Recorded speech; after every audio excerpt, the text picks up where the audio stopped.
I think the daydreaming, there's just something that rings true with that. Esther discovered it. It's interesting because we've been talking about processes. We've been helping her clean up her vibration. She's living an extraordinary life experience. You are too. But one day, she'd been with a friend quite a bit, and they were doing focus wheels together. It got to be quite a grind. So Esther is sitting by herself one morning, doing a focus wheel about something that she'd been working on, something that she was wanting to clean up. And she just grew weary of it. She knew she was efforting, and she knew she wasn't feeling better. In fact, at the end of the process, she felt worse than the beginning of the process. That's a sign that it's not the right process for right now. And so she just put her pen down on her page, and she breathed and thought about what she was asking for, and thought about what she'd written in the center of the circle, what it was she really wanted. And she said to herself, if I could have everything I want about that, what would it be? And just that statement sort of opened a door for her. It was the least resistance she'd had in this day, at least. And then the next thought was, oh, no, since I can have it the way I want it, not if, since I can have it, what do I want? And she had this feeling of starting completely over. It was like none of the current elements were in the mix. And it felt so free. It was like she went out of body for about 10 seconds. It felt so free. She felt euphoria. And for about 10 seconds, she saw it just as she wants it to be. And then the 10 seconds passed and she said, holy crap. Those are her words. We don't talk back. Well, it is kind of holy crap, isn't it?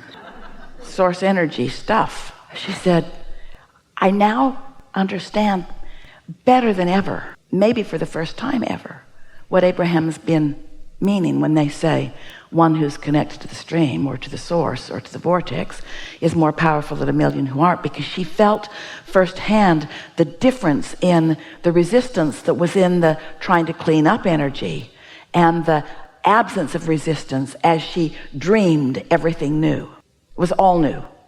Everything was new. All the places were new. All the people was new. It was all new. There was no resistance in any of it because it was all new. And so that's what we're talking about. Putting yourself in a position where you can feel your own power, just little by little by little. We might be making this feel way too big to you. You've been doing it all along your whole life. You just haven't been doing it on purpose. You just haven't known that you could do it on purpose. You just haven't known the power of it. And you've been willing to pay the price and to sacrifice and to suffer and to offer effort. You've been willing to do all the things that the other people in their human form are willing to do, because you've been willing to measure yourself up against the other humans who are going about it the hard way. We don't think that's why you came here today. We think you came to come into communion, into union, into blending with the whole of who you are. And so we want to tell you who that is. We want to paint a picture so that you can accept that you are this energy of non-physical and physical. We want you to understand that the emotions that you feel are your indicator of how well blended or not you are. And that the more clarity you feel and the more love you feel and the more happy you feel and the more wonderful you feel, that the more in harmony you are with who you are. That's where your power is. Your power is in your happy. And we want you to find and know and isolate and identify and practice and discover and get it sometimes and not get it sometimes, until you know, until you're willing to proclaim to yourself the power of non-resistant thought. And once you do that, your resistant thought is going to stick out like a sore thumb. Things that haven't been bothering you very long. Esther got up from a dinner table and walked away the other night because she could not listen for one more minute to what they were talking about. 27 trips to the bathroom is not normal. But you got to do what you got to do. And you know what? She launched a rocket. Always take my own car. You don't need to be trapped in places that you don't want to be. And so it's easy for you to hear it when we offer it to you like this, because you know you've been trapped in conversations with people that are complaining and that are introducing resistance into the equation until you are too. You know what we're talking about. But you know, it's not just you standing in a non-resistant place and somebody else standing in a resistant place. This is the same story as your desires and your beliefs. You are having the battle within yourself all the time. It's not even about other people. You wouldn't be in a place with others who are giving that to you if you didn't have that battle going on within yourself. And you know what the battle is? Got to be nice, got to play along, don't want to stand out, don't want to look too Pollyanna, don't want to think too many pure positive thoughts, don't want to seem uninvolved, don't want to seem misinformed, don't want to seem like I don't care. And we say, we think what you want is true compassion. We think what you want is to tune into source, to become a perfect blending with source energy and look at them with the wholeness of who you are and uplift them. We think that's what you want, you see. No one will feel denied or forgotten when you're thinking about them, when you're tuned in, tapped in, turned on. But you got to segment and tend. You got to get out ahead of the meeting. You got to be ready for the meeting vibrationally. And oh, it's so fun. It's so fun. It's so fun just to notice how much better it gets, how much better you feel, how much more power you have. Are you afraid of your point of attraction? We're asking you, are you? Are you afraid you'll stand out too much? Prosperity is going to be yours. Can you deal with it? And everybody in the world isn't going to be prosperous like you are. You are. You going to be all right with that? Or are you going to make stuff up? Oh, I was just lucky. Or, oh, I suffered and struggled for a really long time before my goodness came. Or are you going to accept it and embrace it and acknowledge it and then tell them where it came from? Yeah, I discovered the power of non-resistant thought. What do you mean? I just started reaching for thoughts that felt better until I just sort of got hooked on them. And then I did something really powerful. I quieted my mind completely. It's the only way I could really stop the resistance. And then when the new thoughts started coming, they were pure and they were powerful. And they were love. And they were clarity. And they were impulse. And then ideas started to flow. And timing started to happen. I started being in the right place at the right time. You ready to deal with that? People aren't going to like you much. You're going to stick out. You're going to look weird. You're going to thrive in a world that might not everybody be. You're going to be happy in a world that is so full of hatred and complaint that you're going to look like you're from another planet. What's wrong with that person? They must have something wrong. You are pure positive energy beings who came forth into these physical bodies under what you knew were idyllic situations and conditions. You knew that your environment would inspire you to personal new intentions. And you knew that the energy that creates worlds would back you up. And you knew that your inner being would focus upon the desire part of it, not the absence of desire part of it.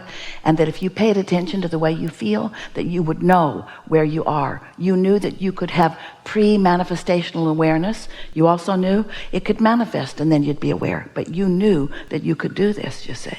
If you didn't know, if you had not lived so much life where you've identified so many things that you want, nothing would ever bother you. If you didn't have a want end of the vibrational stick, then the absence of it end of the stick would not bother you at all. If somebody called you on the telephone and said, hello, you don't know me. I'm just calling to tell you that I will never call you again. You'd say, okay, just to be sure I'm going to block you. You wouldn't be bothered by it. But if somebody you care about said that to you, you would feel it. So your emotions, the emotions that you feel, tell you how much you want something, you see. Do you believe that you can be or do or have anything that you want? Sounds pretty good, doesn't it? Do you believe that you have the power to feel good anyway? Do you believe that it takes some practiced focus in order for that to be the vibration that comes most easy to you? Do you believe that no matter what, you could bring yourself to that in time? Do you think that you need to always be in that place of pure positive emotion? Do you think that the contrast serves you? Are you looking forward to being at the point where contrast will come up and you'll say, oh good, because clarity will come from it? We are really enjoying this conversation and we want you to like it like we like it, because we know that it is the path to your true power. And we can tell from the vibrational consensus that you are, that you're ready to move into your true power. You're ready to cash in your vibrational chips. You're ready to begin deliberately living happily ever after. It's time for you to begin to let those vibrations be realized by you as thoughts and impulses.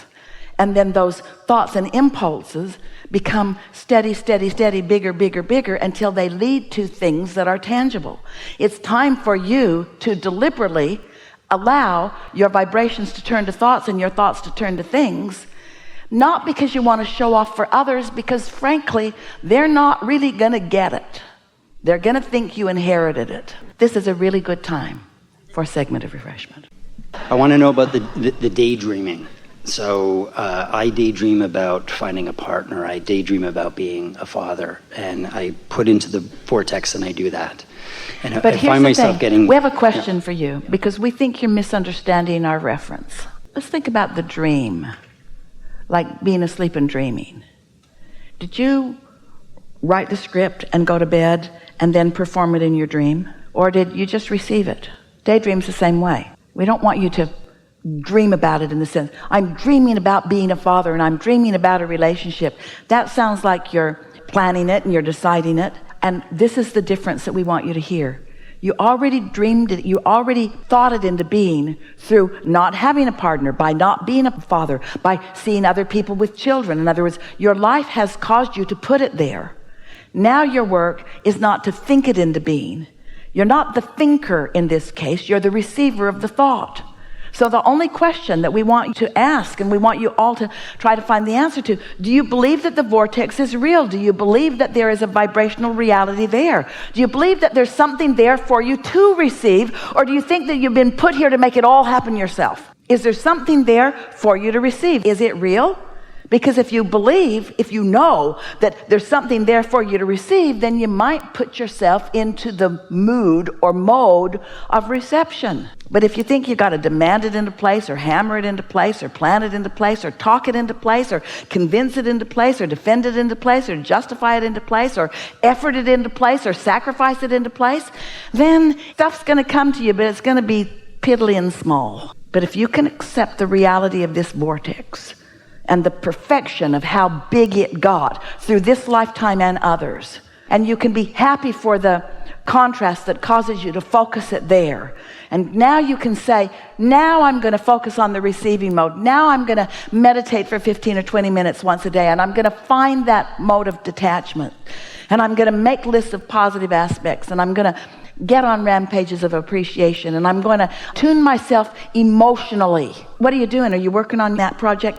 No, I'm just tuning myself. What? I'm tuning myself emotionally. What do you mean? I'm tuning into my power. What do you mean? I'm trying to think things that make me feel happy. So you're working on the project. Well, sorta. I'm tuning myself. And if I see something that makes me feel good, I'm like a dog on a bone. I focus on it and focus on it and focus on it until it wanes a little bit. That's what deliberate creation is. It's understanding that the creating is done, that you've asked and it's been answered. And then you just do anything and everything you can to get into that receptive mode and follow the impulses. We think you're going to like it once you really get the hang of this. But you got to give up some things. You got to give up how you think you look to others. You got to give up the marks on the chart. You got to give up performing for the opinion of others. You got to stop caring about their approval, because their approval will lead you into resistance. Won't it? People say to us, Abraham, you teach selfishness, and we're not sure that that's such a good thing. And we say, if you're not selfish enough to care about how you feel and to hook up with your true power, you don't have anything to give anyone anyway. Yeah, we do teach selfishness. But then others will say, well, we don't think you should be selfish. And what they mean is, you shouldn't follow your path to your happiness. You should do what we conditionally need for ours. And we say, that's pretty funny, isn't it? That they're saying, don't be selfish on your behalf, be selfish on mine. And be different if you could be selfish on their behalf and they could get happy, but they can't. They can't, because satisfaction comes from only one place. Having an intention and moving in the direction of it, you see.